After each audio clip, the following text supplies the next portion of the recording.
Bismillahirrahmanirrahim. Assalamualaikum warahmatullahi wabarakatuh. Waalaikumsalam warahmatullahi wabarakatuh.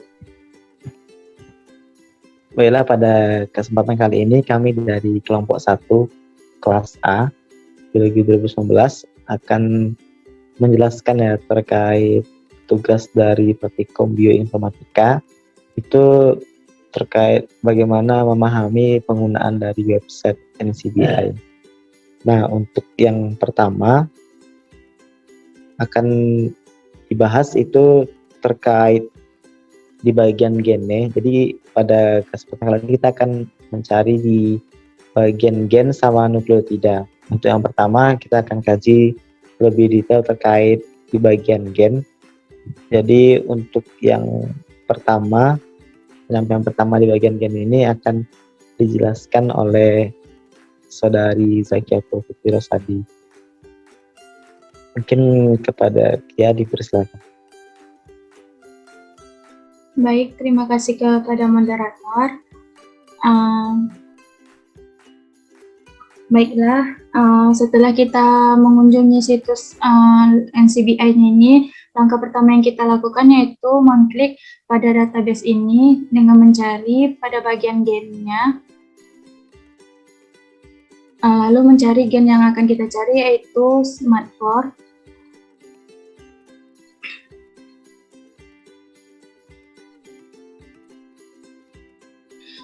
Baiklah, di sini untuk pertanyaan pertamanya itu berapakah jumlah database dari gen SMART4 tersebut. Nah, dari sini dapat kita lihat pada database ini untuk SMART4 ini berjumlah, gen database-nya ini berjumlah 3.376. Pada bagian lainnya itu dapat kita ketahui pada bagian gen ini untuk ID dari gen SMART4 ini yaitu ID-nya itu 4089. Selanjutnya itu dapat kita ketahui tentang keterangan dari gen SMART4 ini, terus lokasinya juga dan juga aliasnya. Untuk pertanyaan yang kedua yaitu gen SMART4 ini terdapat pada kromosom keberapa, dengan panjang DNA-nya berapa, dan jumlah eksonnya itu berapa. Langkah selanjutnya itu kita mengklik pada SMART4 yang pada Homo sapiens ini. Baiklah, dapat kita ketahui pada gen SMART4 ini jumlah kromosomnya itu berjumlah 18 dengan lengan 21. Kemudian untuk jumlah panjang nukleotida pada gen SMART4 ini berjumlah 51.03 sampai 51.08. Kemudian kita dapat mengetahui jumlah eksonnya itu berjumlah 12. Selanjutnya itu untuk pertanyaan yang ketiga, berapakah jumlah artikel yang memuat tentang gen SMART4 ini? Nah, di sini dapat kita lihat artikel yang memuat tentang gen SMART4 ini berjumlah 798. Di antaranya artikel itu mengenai prognostic role and clinicopathological feature of SMART4. Yang kedua yaitu SMART4 haploinsufficiency in small intestinal neuron endocrine tumors. Baiklah, pembahasan selanjutnya yaitu akan dipandu oleh Saudara Dila Dipa. Kepada Dipa dipersilakan. Baiklah, langsung saja, yaitu pertanyaan keempat yaitu pada gen SMART4 ini berhubungan dengan penyakit apa saja. Dapat kita lihat pada bagian di bawah associated condition. Ini di sini kita dapat lihat beberapa macam penyakit yang terkait dengan gen SMART4 ini. Salah satunya itu karsinoma of pankreas, yang mana ini merupakan tumor ganas pada pankreas, dan masih banyak lagi penyakit yang terkait dengan gen tersebut. Lalu kita dapat juga mengetahui pada bagian summary. Ini dijelaskan bahwa gen ini bermutasi dan dapat berkaitan dengan penyakit pancreatic cancer atau kanker pankreas, juvenile polyposis syndrome, dan sindrom hereditary hemorrhagic telangiectasia, dan sebagainya. Lalu selanjutnya itu fungsi gen dari smartphone ini sendiri dapat kita lihat pada bagian general gen information. Di sini terdapat banyak fungsi pada gen smartphone itu sendiri. Salah satunya itu berkontribusi pada pengikatan DNA. Lalu dapat juga kita lihat fungsi ini pada bagian summary tadi, karena summary itu telah menggambarkan informasi secara ringkas terkait dengan gen smartphone itu sendiri. Selanjutnya dikembalikan kepada Saudara Abid. Oke, untuk pembahasan selanjutnya itu akan disampaikan oleh Saudari Rima. Kepada Rima Dita Feni, dipersilakan. Baik, untuk pertanyaan selanjutnya, terlibat dalam proses apa saja gen smartphone tadi? Yang pertama, yaitu ada info in BMP signaling pathway atau terlibat dalam memberi isyarat atau signal jalur BMP. Yang selanjutnya ada terlibat dalam perakitan protein kompleks SMAD dan lain sebagainya. Untuk pertanyaan selanjutnya yaitu mengenai referensi sekuen gen dan accession number-nya, tentukan bagian-bagian ekson dan panjang basa. Untuk ini kita klik yang bagian genomik yang NG, kita klik bagian gen bank.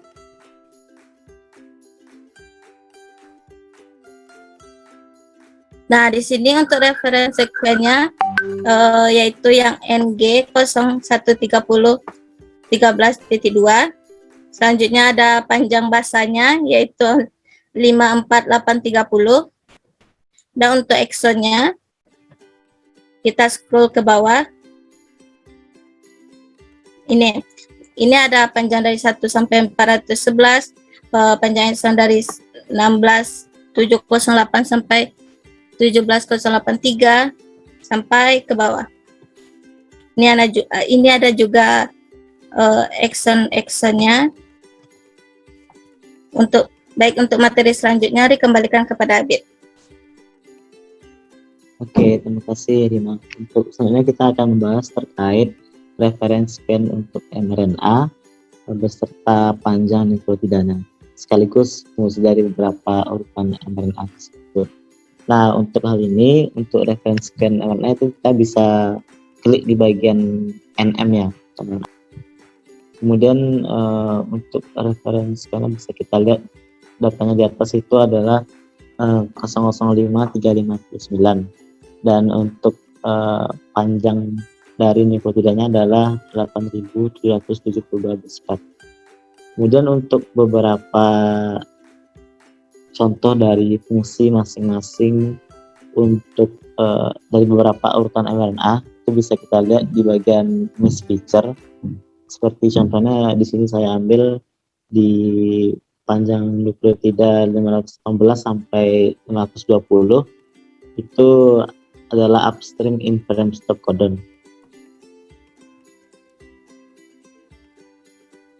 Oke.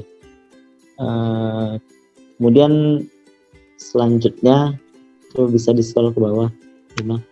Itu ada lagi miss feature ya untuk panjang nukleotida 539 sampai 1504. Itu adalah propagated from Uniprot KB atau Swissprot.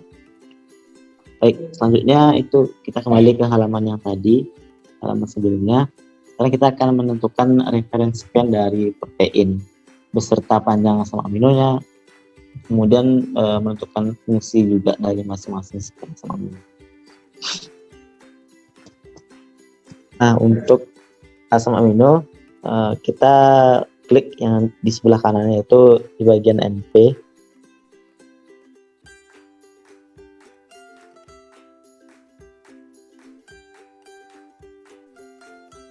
Di bagian NP tersebut kita klik.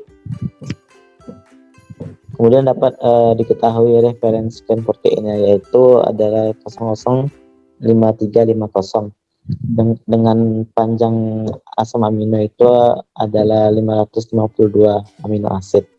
Dan untuk fungsi dari masing-masing sekuen asam amino akan saya sebutkan beberapa fungsinya.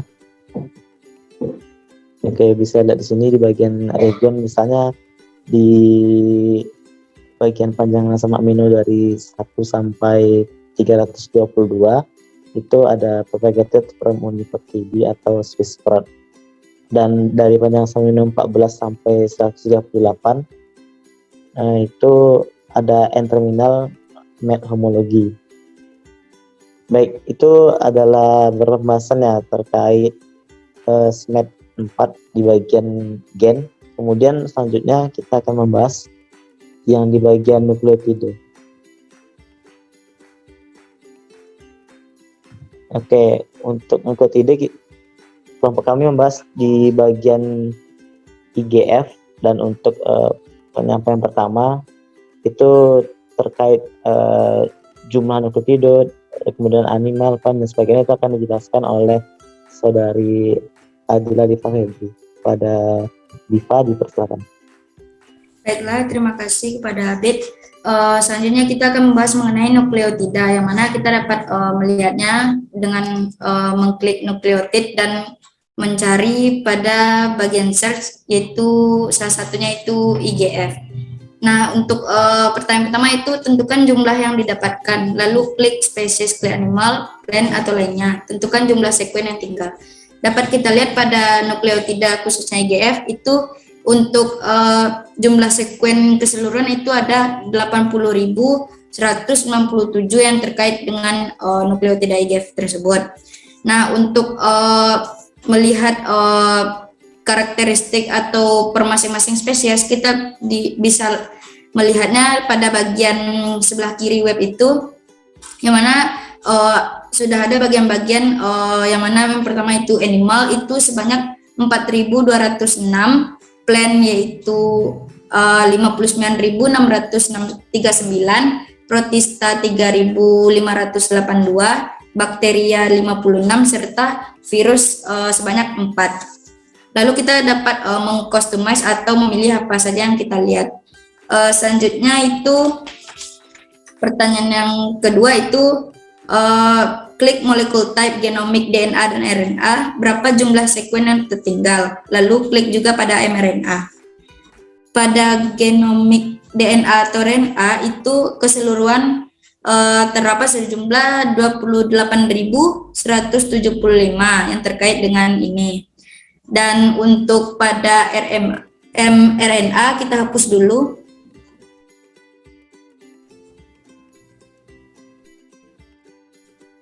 Yaitu pada mRNA itu sebanyak 45.055.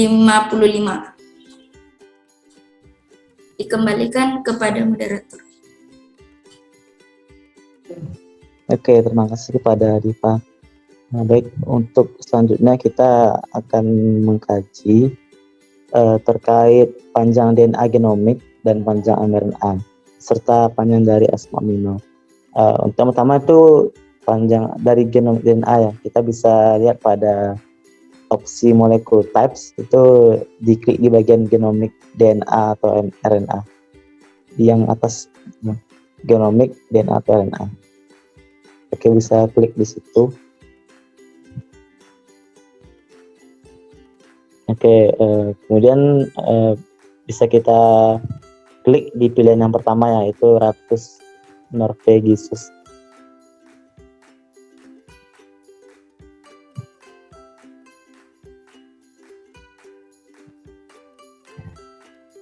Nah, untuk panjang dari mRNA-nya di situ bisa diketahui di data itu sepanjang 7.074 base pair. Oke, kemudian kita lanjut. Kita kembali ke halaman yang sebelumnya.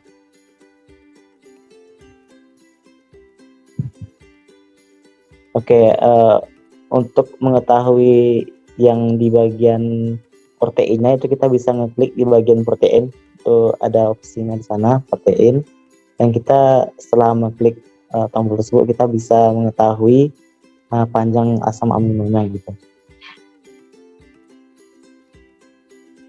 Nah, itu sebanyak 100 53 amino acid. Oke, kembali ke halaman sebelumnya.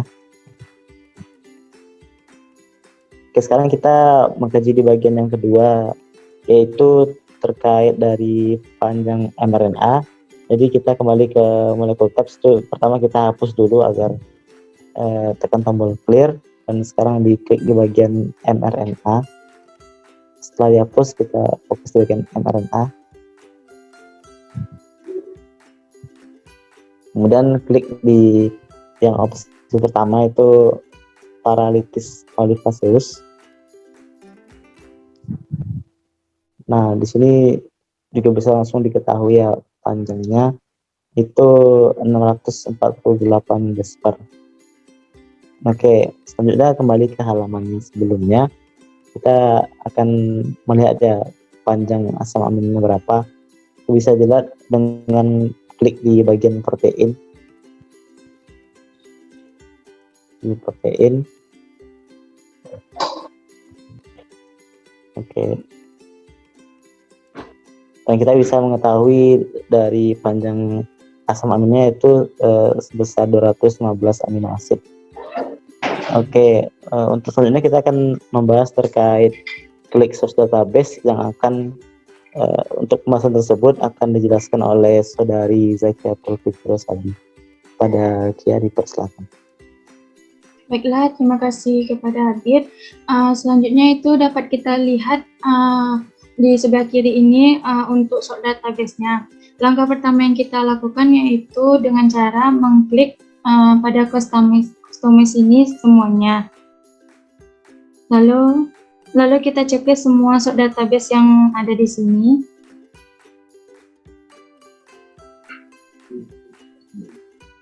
Lalu di Sauna. Nah, dapat kita lihat jumlah sort database pada IGF ini berjumlah 8.197. Selanjutnya itu kita checklist semua sort database ini sehingga berwarna biru. Dapat kita lihat setelah kita checklist tadi itu jumlah sort database-nya itu berjumlah 8.195. Kemudian kita hilangkan checklist pada reference sequence ini.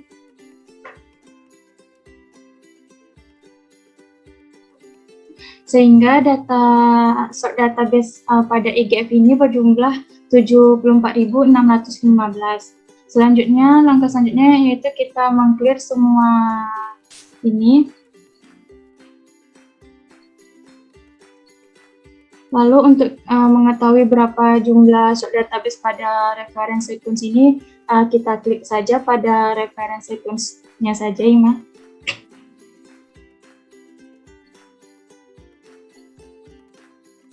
Nah, dapat kita lihat jumlah sort database pada IGF ini berjumlah 5.580. Baiklah, untuk selanjutnya saya kembalikan kepada moderator. Oke, terima kasih Zakia Pulfikri. Selanjutnya kita akan membahas terkait bentuk genomik dan cari protein serta PubMed. Itu akan dijelaskan oleh saudari Rima. Pada Rima dipersilakan.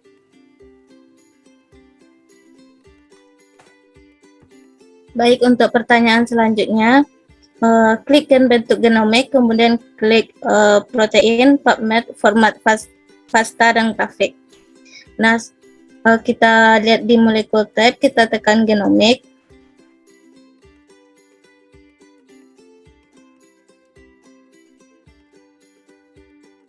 Kita ambil contoh dari Rattus norvegicus ini, kita klik protein.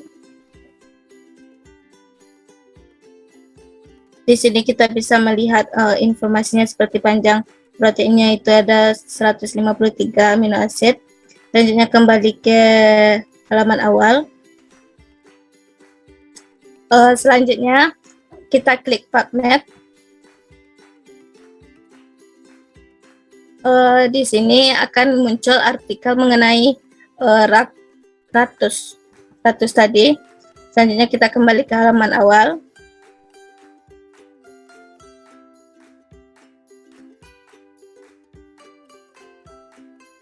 Kita klik FASTA.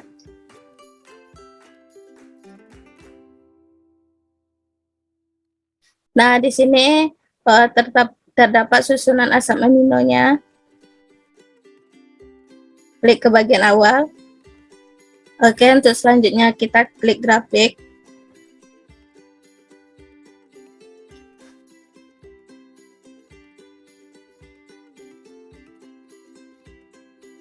Nah, untuk IGF sendiri, nanti akan muncul informasi mengenai lokasinya, yaitu dari panjang 832 sampai 7049. Dan juga ada gen posisinya, yaitu 2338. Selanjutnya dikembalikan kepada Abid selaku moderator. Oke, terima kasih atas penyampaiannya. Baik, dengan berakhirnya penyampaian tadi, alhamdulillah sudah berakhir penyampaian dari kelompok kami itu terkait bagaimana sih cara kita dalam mengakses website NCBI. Dan itu dalam kami itu mengakses di bagian gen Smart 4 dan juga Nicole PD yang PGF. Mungkin cukup sekian dari kelompok kami. Jika ada kesalahan kata atau penyebutan, mohon maaf. Saya akhiri. Wassalamualaikum warahmatullahi wabarakatuh.